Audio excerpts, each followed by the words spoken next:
All right, and welcome back to The Light. We are here at the Arts and Culture Summit here in Atlantic City's campus for Stockton University.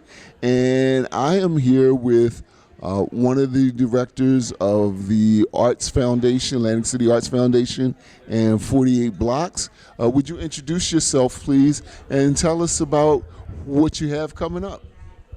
Absolutely. Thank you so much, Ray. We love The Light. We love WLFR. And my name is Tina Notaro. I'm the full-time program manager at the Atlantic City Arts Foundation. And this year we'll be presenting our 48 Blocks Festival, again, for the second year that it's been presented as a festival. It's happened many, many times in the past, but now it is in one place at one time in Uptown Park. It'll be Saturday, September 19th. We'll have 2 stages of live music and programming, art demonstrations and workshops, installations, vendors, and just a whole day that is family friendly, free, and for everybody. So we hope that you can come out and enjoy the day with us. As you said, there have been many different versions of 48 Blocks in the past. You and Michael have taken great pains to build on what's happened before and to also create something new. I don't want to make your head too big, but I wrote in Atlantic City Focus that the last festival that you had, which was the first one commandeered by you and Michael, was just very incredible and probably the best one I attended, to the point, I shouldn't say this, I'm going to say this. One of the other people who did festivals in the past contacted me and took umbrage with the fact that I enjoyed your festival so much. But what was it that you and Michael wanted to add to what 48 Blocks had already accomplished? Well, I had participated in 48 Blocks as an artist myself, and in a lot of the meetings we would have afterwards, getting feedback, I heard a lot of folks share that it was hard to see everything. It was, hard to see other projects. Things were dispersed and distributed around the city, which is great, but it was also different times, different days. And as we were building out, this version of 48 Blocks, we thought, what the 2 most important details of any event are where and when. So we took that and moved it together, coalesced everything into one beautiful public space, Uptown Park, decided to do it all on one day so that everybody could be in the same space to experience it all together. And then we slapped the title festival on it because people understand what a festival is. If it's just called 48 Blocks, it was always hard to explain what it was because it happened in different places, different times. But if you say this is 48 Blocks Festival and it's here and it's now, that helps people really conceptualize what to expect, and it helps draw people to experience it with everybody else. So that was kind of the main impetus for bringing it all together, and then we kind of just brought everybody in. Everybody that we've worked with said, here, do your thing. This is kind of our sandbox. If you have an idea, let us know. We have some creative ideas, but really we just brought in so many of the creative people and artists that are here in the city that the Arts Foundation has worked with the years, and said, here's your space, here's your stage, do your thing. So that really worked out well. And I thank you so much, Ray, for the feedback you had and the letter you wrote, because that was something that was so affirming to us that we said, wow, we really did it, and we did it well. Well, again, speaking about my part, Ray is not perfect either. And I think I'll reveal that in some of those meetings, I was a little testy.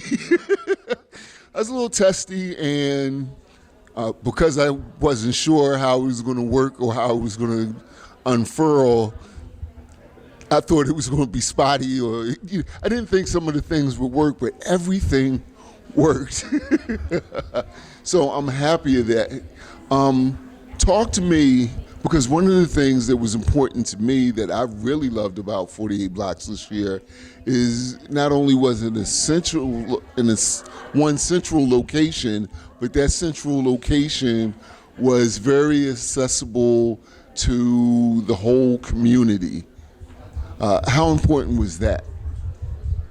Accessibility is important, location is important, because that, I've worked in a lot of different public parks here in Atlantic City with different organizations and found, I've made my way through the permitting process with the city, and I have a great relationship with those teams, the special event office, and, a lot of times those spaces are underutilized too, so it's kind of a double benefit there of utilizing our beautiful public parks and spaces that we have here in the city, but also making it so that it's obviously free. It's within walking distance to many neighborhoods. It's right on a bus line. It's the jitney has access to it.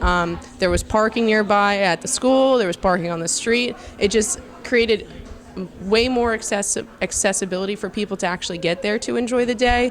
And I am a little biased because I only live right down the street, so it helped me in leading up to it to be able to get there. And I would ride by on my bike before we chose that spot, and I would say this is such a beautiful set of parks, Uptown Park and Fisherman's Park. So we kind of used the placement of both those parks, took the leap to close the street in between and really expand the footprint, and that was what created a lot of the magic, because with the street closed, we had vendors and chalk art in the street. And the week after, after the festival, I'm riding through that street right between the parks, and you see all the chalk art in the street, and I'm like, wow, that's how you know something happened here, because when else could you have kids chalking in the street if it weren't safe? That's how you know this was a safe, creative place not that long ago, because there was evidence of that. So that was really something special that I got to see afterwards.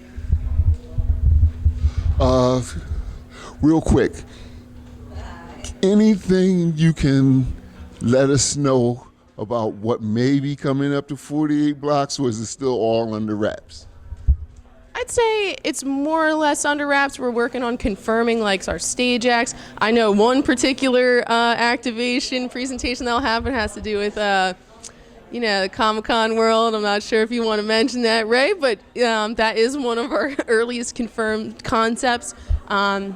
Some of the folks will have returning, but our artist application will open May 22nd, and that's for anybody that has a concept, an idea, a project, whether that's an on-site art installation, a workshop, demonstration, or activation, or live art. So that's May 22nd. You'll be able to apply. The application will be open through July 5th. So keep that in mind. And you can reach out to us. Our website is AtlanticCityArtsFoundation.org. My email is tina@AtlanticCityArtsFoundation.org. We're also on social media, Atlantic City Public Arts. We're fairly easy to get in touch with. There's many different ways, so definitely either drop us a line, send an email, send a DM. We're very easy to contact, so we hope to hear from you with any questions or thoughts, and definitely hope to see you there in September 19th. Thank you so much.